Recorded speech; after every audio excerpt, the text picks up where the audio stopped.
Aleluia. Pode começar? Pode? Amém. Graças e paz, queridos.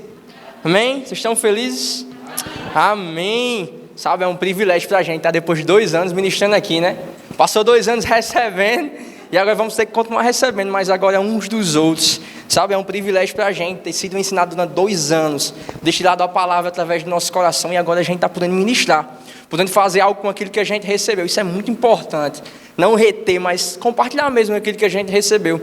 Uma das coisas que foi mais ministrado durante o Rema foi que a gente estava recebendo aquela palavra não para ser, como eu posso dizer, alguém que vai corrigir outras pessoas, mas alguém que vai realmente ensinar com amor e com a própria palavra, sabe? E não adianta a gente passar 2 anos estudando uma palavra para passar o resto da vida só guardando para si, sabe? Isso é egoísmo. E o Senhor nos dá um mandamento para distribuir mesmo essa palavra e destilar ela mesmo, sabe? Eu quero começar com uma oração. Pai, muito obrigado, Senhor, pela oportunidade de estarmos 2 anos, Pai, rendidos ao Teu Espírito, submissos à Tua palavra, Senhor, e sendo enxertados na videira verdadeira que é Cristo. Obrigado pelas Tuas palavras, porque elas foram sementes no nosso coração, Pai. E hoje nós estamos frutificando de acordo com a semente que o Senhor plantou em nós. Obrigado, Pai, porque nós somos resultado e a prova de persistência. Ouvem, Pai, muitas oposições durante 2 anos, mas nós permanecemos firmes, porque entendemos quem foi que nos chamou. Pai, obrigado por essa oportunidade que nós estamos concluindo hoje, mas é apenas o começo de algo maior. Em nome de Jesus, aleluia. Eu vou começar logo dando o tema da ministração. Eu estava lá em Caicó ontem. O pai já pegou a prévia, eu treinei lá. O nome do tema é Correspondendo aos Comandos do Espírito. E para embasar, eu quero abrir no texto base, que a gente conhece bastante, Romanos 8,14. Se você puder abrir, se não quiser também, eu abro aqui rapidinho, para a gente ganhar tempo. Amém? Romanos 8,14.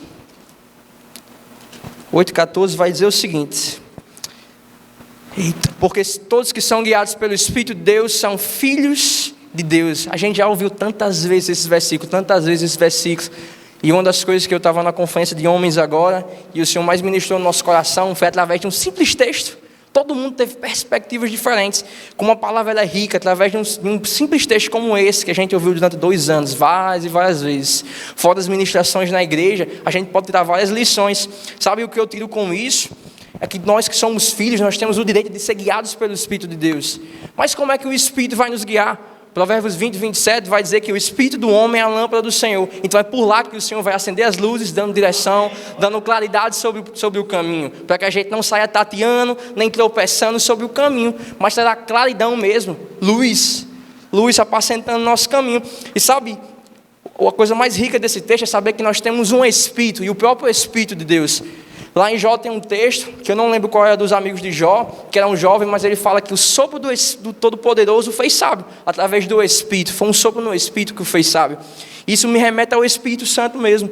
Sabe, o Espírito Santo dentro de nós, ele vai nos dar comando sobre coisas específicas da nossa vida. Vai nos dar comando. E eu quero embasar isso em textos bíblicos também, para não ficar apenas na minha palavra. Mas eu quero que vocês vão comigo, ou também se não precisarem, eu vou ler aqui, Josué 6. Quero ler alguns versículos com vocês. Amém?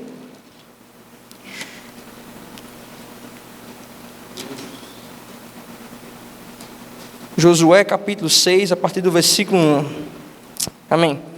Os portões de Jericó estavam muito bem fechados, pois seus habitantes tinham medo dos israelitas. Ninguém podia sair nem entrar. Mas o Senhor disse a Josué: eu lhe entreguei Jericó, seu rei e todos os seus fortes guerreiros.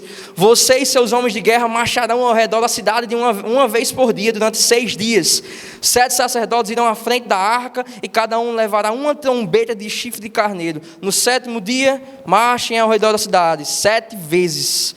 Enquanto os sacerdotes tocam as trombetas na frente, quando os sacerdotes fizerem soar um toque longo, todo o povo dará um forte grito de guerra. Então cairá o muro da cidade e o povo atacará, cada um do ponto onde estiver. Olhando para esse texto, a gente pode perceber algo que fala no versículo 2, o Senhor diz o seguinte: mas o Senhor disse a Josué: eu lhe entreguei Jericó. Então aquilo nem tinha acontecido, mas o Senhor já tinha entregado. Aquilo já era uma realidade para o Senhor, mas haveria também um comando do Espírito para que Josué conquistasse mesmo essa realidade. Para o Senhor aquilo já tinha se manifestado, mas para um homem ainda não. E para que aquilo se manifestasse, haveria mesmo uma correspondência ao comando do Espírito. Sabe, às vezes a gente recebe tantas promessas e a gente fica pensando por que elas não se manifestam.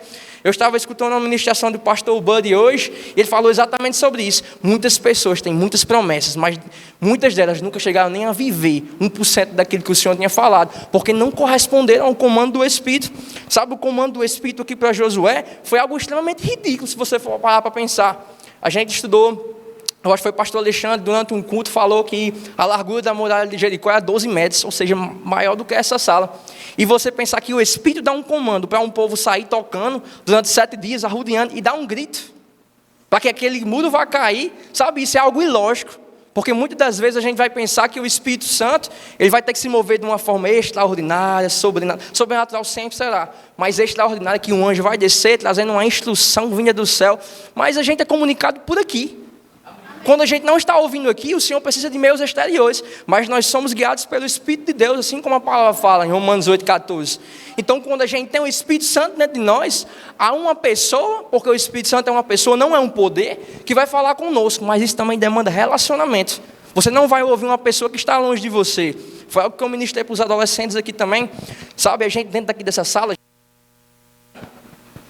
Oi... A gente consegue se comunicar, vocês conseguem me ouvir, porque nós estamos dentro de um mesmo ambiente. Mas eu aposto com você que quem está na outra sala não está conseguindo ouvir. Da mesma forma, é um relacionamento com o Espírito. E agora ele escolheu mesmo um templo, não feito por mãos humanas. Ele disse, eu mesmo estabelecerei meu tabernáculo. E o tabernáculo somos nós, casa do Senhor. A gente aprendeu que a igreja não é a casa do Senhor. E são apenas paredes. Amém, nós zelamos por isso, porque isso é um prédio em que nós nos reunimos, mas nós devemos zelar pelo nosso Espírito, por nós mesmos, porque nós mantemos a presença do Espírito Santo. Já pensou o Espírito Santo quis descer do céu e vir morar dentro de você? E às vezes, como o Klein estava falando, a gente não sabe o tamanho que a gente tem. O Todo-Poderoso desceu do seu trono e veio para dentro de nós, se assentar numa cadeira. Sabe, querido, isso é algo precioso. E a gente pode ter a comunicação com o Espírito, mas demanda um relacionamento. A palavra vai falar que o bom pastor fala e as suas ovelhas ouvem a sua voz. Sabe, você só consegue ouvir a voz se você for realmente ovelha do Senhor. Não adianta você querer escutar o Senhor se você não está sendo apacentado por Ele. Apenas as ovelhas conseguem identificar quem é o seu bom pastor. E a gente precisa desse relacionamento. A gente quer tantas respostas, mas está procurando no lugar errado, enquanto tem dentro do nosso Espírito, o próprio Espírito do Senhor que nos faz sábio. Sabe, e aqui foi uma instrução tão ridícula, mas se Josué e o povo de Jericó não tivessem botado fé nessa decisão e perdido a sua reputação muitas vezes, eles não teriam alcançado aquilo que alcançaram, derrubar um muro com um grito. Através de louvor, eu acredito que as pessoas que estavam dentro da cidade olhavam lá para baixo e diziam, rapaz, esse povo é meio doido, viu? Arrodeando faz 7 dias tocando aqui, eles acham que vai acontecer o quê? A gente está muito bem protegido, muito bem protegido. A palavra vai falar também, eu acho que é em Provérbios, que a fortaleza da cidade é segurança para quem está dentro, mas para nós que estávamos fora, segundo o comando do Espírito, aquilo ali não era nada, sabe? Era um comando tão ridículo. Arrodei 7 vezes. No último dia, dê um grito, e aquilo vai cair. Sabe, meu irmão, tem que ter fé para fazer um negócio desse. Porque quem é que vai sair de casa, arrodear uma grande fortaleza, por exemplo, um estádio, tem um Nogueirão ali, que nem se compara. Você arrodear um Nogueirão 7 vezes e dar um grito, um Nogueirão ruim. Sabe, é algo extraordinário. Por mais que o comando foi extremamente ridículo, o resultado foi extraordinário. Sabe, eu quero levar você também para mais um texto, lá em Êxodo 14, nós vamos ver o contexto que Israel tinha acabado de sair do Egito. Estava sendo perseguido porque Faraó tinha percebido a burrada que ele fez. Deixou o povo do Senhor sair e ainda próspero. Liberou com favor.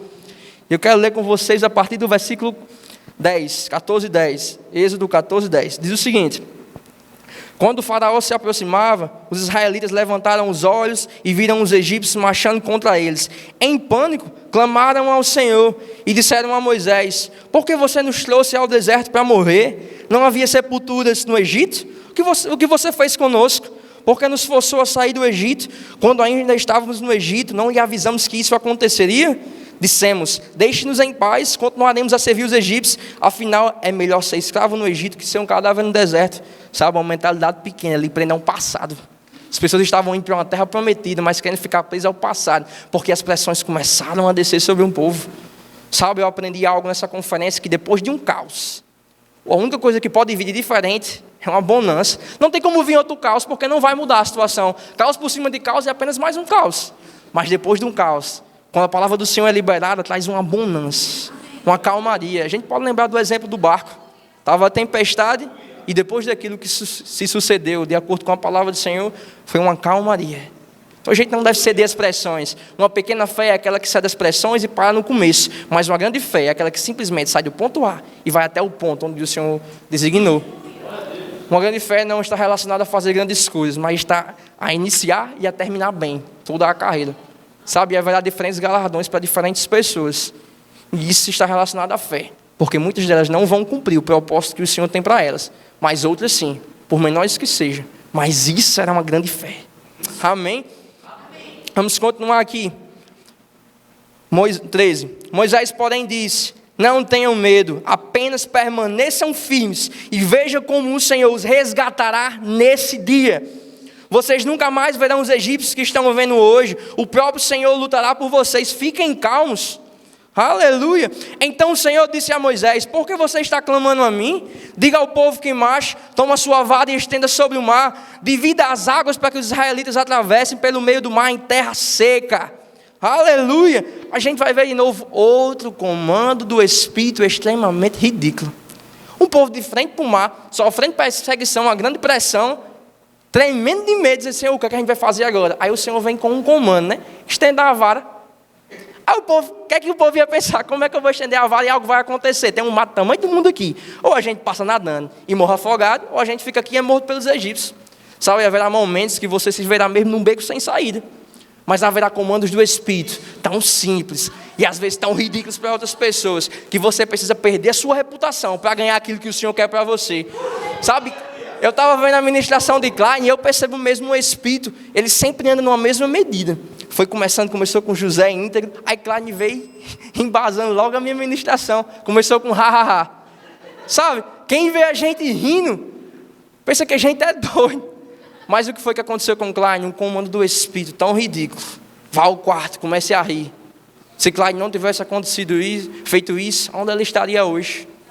Mas é um comando tão simples, e a palavra vai falar em algumas vezes, eu não lembro quem é que fala, não sei se é o rei Davi, mas algum contexto vai falar que o Senhor pediu algo para eles tão simples. Foi para Naamã. O profeta disse a Naamã: vá no tanque se mergulhar 7 vezes, para você receber a sua cura. Com aquele negócio: não, pensei que um homem ia impor as mãos sobre mim. Aí o cara que estava do lado dele olhou: cara, se ele tivesse pedido algo mais difícil, você não teria feito? Por que você não faz o simples?